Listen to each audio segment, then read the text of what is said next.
भला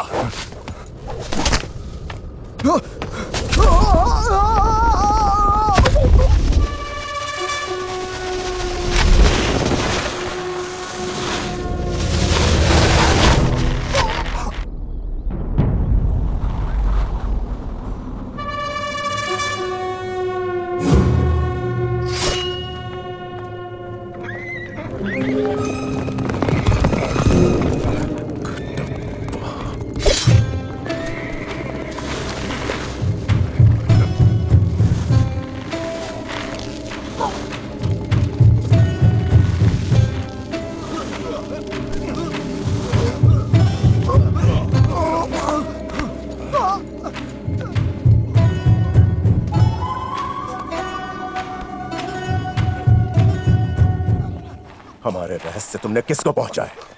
बोलो।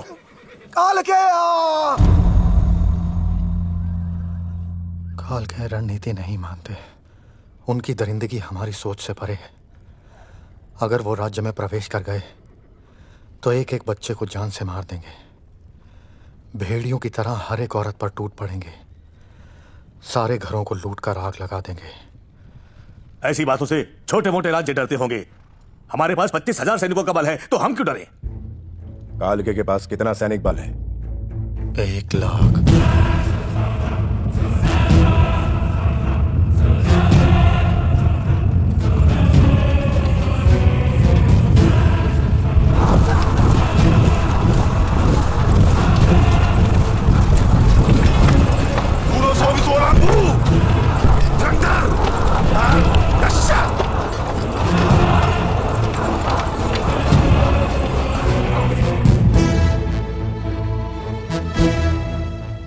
खेत में सांड घुस जाए या राज्य में कालके, दोनों को शमशान बनते देर नहीं लगती।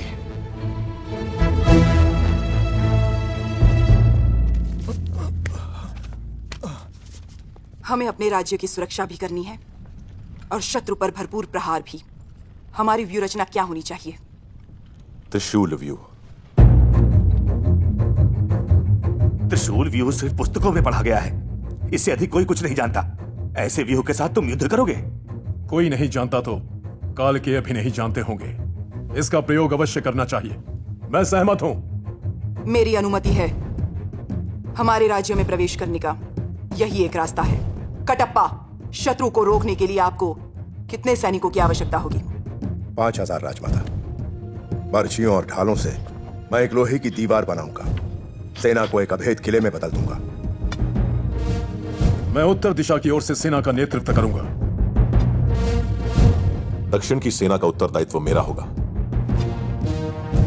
हमें गुप्त सूचना मिली कि कालके का सेनानायक स्वयं पीछे रहकर अपनी आधी सेना को आगे भेज देगा। अपनी व्यूह रचना और हथियारों के बल पर हम किसी भी सेना को एक पहर तक रोक के रख सकते हैं, लेकिन इस एक पहर में हमें कालके के सेनानायक को मार गिराना होगा। उसके मरते ही सेना टूटकर बिखर जाएगी। युद्ध के बीच में सही समय देखकर दोनों युवराज अपनी अश्वसेना के साथ कालकेया पर दो तरफ से आक्रमण कर देंगे। हमारी व्यूह रचना समझकर हम पर पलटवार करने में उन्हें कम से कम एक पहर लगेगा। इतना बहुत है मां, विजय प्राप्ति के लिए। आधा पहर भी बहुत है, उसका सर धड़ से अलग करने के लिए। अद्भुत। इसी युद्ध के साथ नए राजा का निर्णय भी हो जाएगा। जो कालकेय सेनानायक का वध करेगा उसी को मिलेगा माहिष्मति का सिंहासन। महाराज ने सत्य वचन कहा। सत्य है। दोनों युवराजों में सेना बराबर बांट दो। भल्ला, बाहु, मातृभूमि का ऋण चुकाने का यही अवसर है। इसे स्वीकार करो। जय माहिष्मते। तुम्हारे ताया ने तुम्हारे साथ अन्याय किया है बाहु। तुम्हें ऐसे शस्त्र दिए हैं जो सिर्फ किले की दीवारें गिराने के काम आते हैं। खुली रणभूमि में ऐसे शस्त्रों की क्या आवश्यकता? तलवारों वाला रथ और तीर चलाने वाले हथियार तो भल्लाल देव को दे दिए। तुम्हें इसका विरोध करना चाहिए था बाहु। माहिष्मति सिंहासन अब आपके पुत्र का ही है प्रभु। बाहुबली को बड़ी चालाकी से। इसमें क्या चालाकी है? जो इतना भी नहीं कह सकता कि मुझे ये सेना चाहिए, मुझे वो हथियार चाहिए, वो कल रणभूमि में क्या झंडे गाड़ेगा?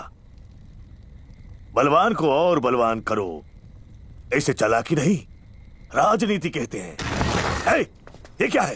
क्षमा करें प्रभु, छोटे युवराज ने आदेश दिया है कि तंबू चीर के कपड़ा ले आओ। हैं?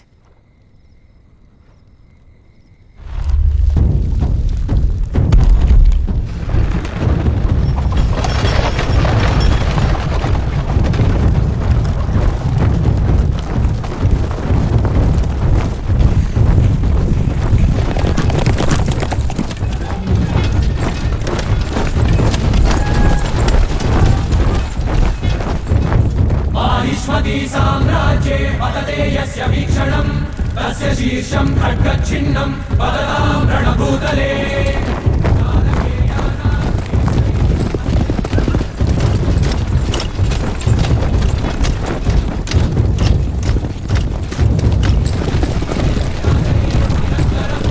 अश्वत्थय आदित्यान्वित स्वर्ण सिंहासनध्वजम् माहिष्मती साम्राज्यम् अस्माकम् अजेयम्। मल्लाल देव अभी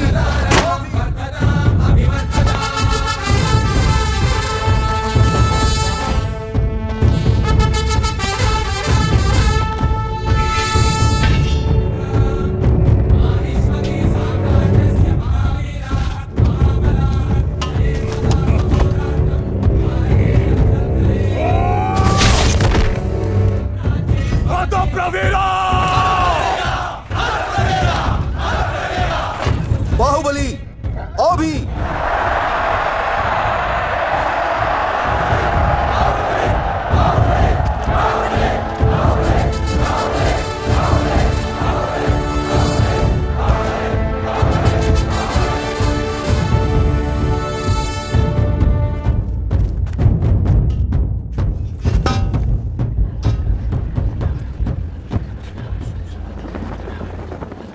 बाहु, ये हमारे पूर्वजों की परंपरा है। ये बलि नहीं चढ़ाई तो सैनिक अपशकुन मानेंगे। हाँ युवराज, युद्ध में जाने से पहले ये बलि नहीं चढ़ाई तो देवी माँ क्रोधित हो जाएंगी। देवी माँ की प्यास बुझाने के लिए एक निर्बल की बलि क्यों? मेरा उमड़ता हुआ रक्त समर्पित है। जय महिष्मती! जय Mahishmati!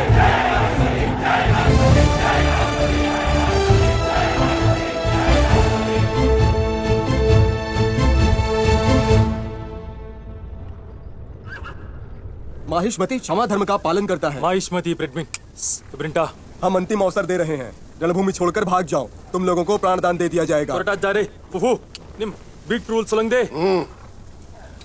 Nimda, Dozras tell me, हर तबुश क्राक ओई किनिम बुमला, मोहिनो जुकू, लोहाक्वे। तुम्हारे दोनों पुत्रों में जो मुझे मारेगा तुम उसे राजा घोषित करोगी, क्या ये सच है? उनकास्ता, मिनु पीजरा, शुक्वे।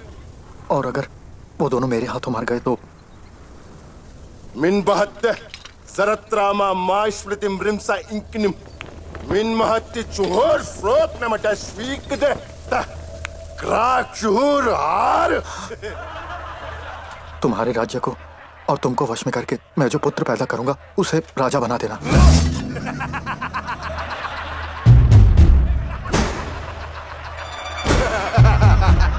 उसे जीवित रहना होगा, उसके हाथ पांव कट जाए, शरीर का सारा रक्त बह जाए तो भी जीवित रहना होगा। ताबी क्रूल डंकरा रका अट्रा ट्रडा ओपीलोपी फिक्सेटी ताबी क्रूल डंकरा। कि तो उसकी दोनों आंखें नोच खाएं और पेट से सारी आते बाहर आ जाएं तो भी जीवित रहना होगा। कटप्पा राजमाता, समर शंख फूंक दो।